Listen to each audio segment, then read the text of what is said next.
Good Thursday morning. How you doing?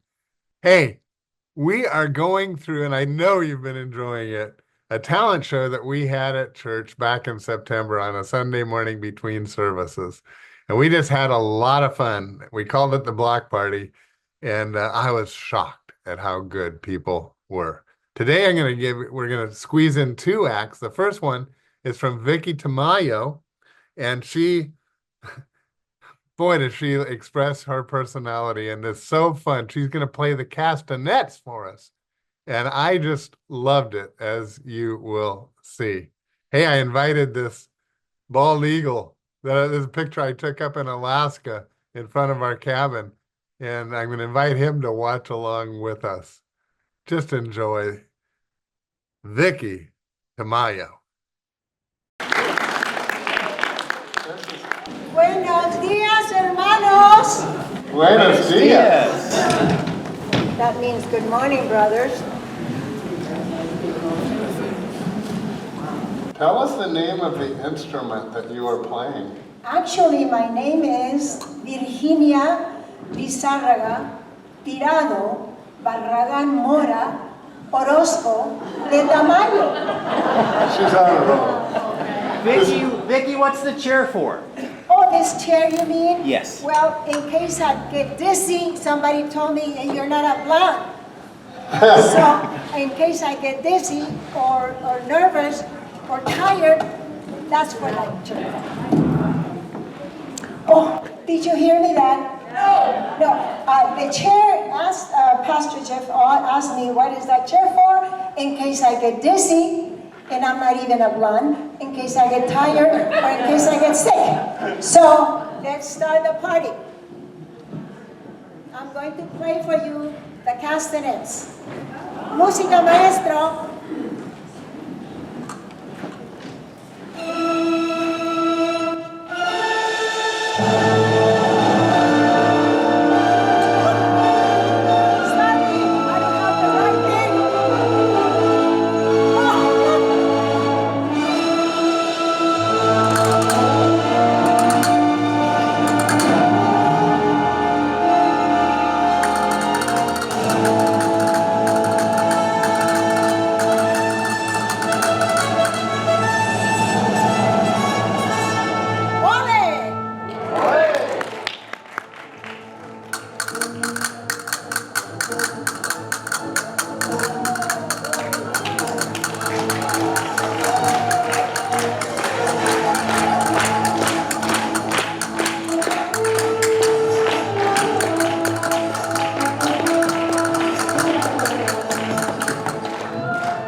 The only other thing we needed was a bowl. Yeah, I think you were ready for them. Wasn't Vicky fun? Oh my goodness. It brought joy to my heart, and I know it did to yours too. When, we all have such different skill sets. And she has hers. I'm sure she has many, many others, knowing her as I do. But now listen, to close out the show, we're going to get a little more serious, because another skill is poetry. And Laurel Ramsey, a member of our congregation, wonderful person, she writes a lot of poetry, sends it to me. It blesses my heart. And we just urged her to read two of them to us during our talent show, because she has not only the talent of delivering it, but the talent of writing it. So may these two poems bless your heart this morning as much as they do mine. We'll see you tomorrow. You might not have known, but Saddleback Laguna Woods does have their own poet laureate. Only this is poet laureate Laurel. I don't even know what the word laureate means, but Well, laurel means victory, so let's go along with that. Okay. Anyway, she is such a blessing to me. She writes and sends me poetry. So often it's what the words I needed on that day. So thank you. You're welcome. Thank you. And you're going to read, tell us what you're going to read. I will. If I ever stop talking. I was kind of begged to do this, and I finally relented. I said, okay, I'll do one. No, you need to do two. So as of 2 weeks ago, David and Noel sang this beautiful song, and I'm not going to go into that now because that's my next poem. But because that's more, it's a hymn. That's a more serious note. I thought, I'm just going to write a silly poem. And so I started writing it, and it became, and I was a social worker. So it became kind of like a mental health poem. So that's the one I'm going to read first, and it's called, Why Do I Write Poetry? Why do I write poetry, one might ask? Mainly because I think it's a fun task. I look for words that come together in rhyme. You may have noticed I'm no longer in my prime. So I look for things that I can do, another day that I can get through.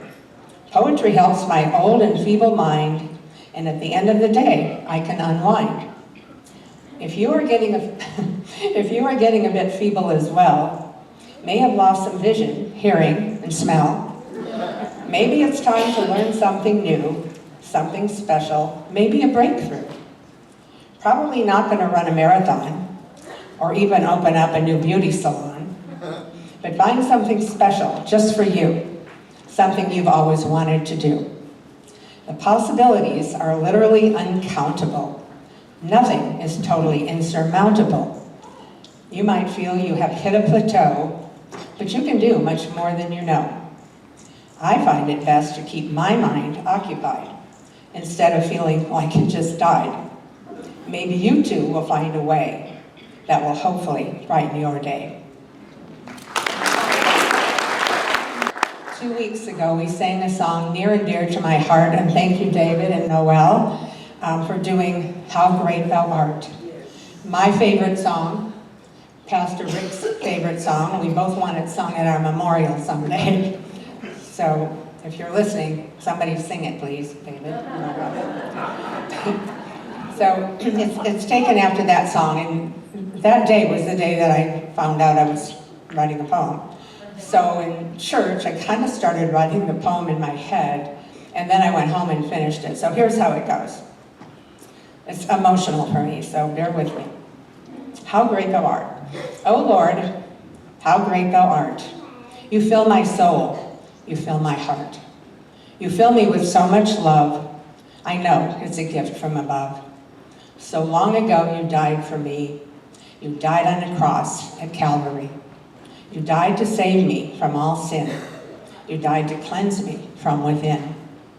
You help me up when I am down. You love my smile, not my frown. I am so blessed to know your grace and know that someday I'll see your face. I'm not done. I'm just emotional. One more verse. I can't wait for that glorious day when you come to take me away.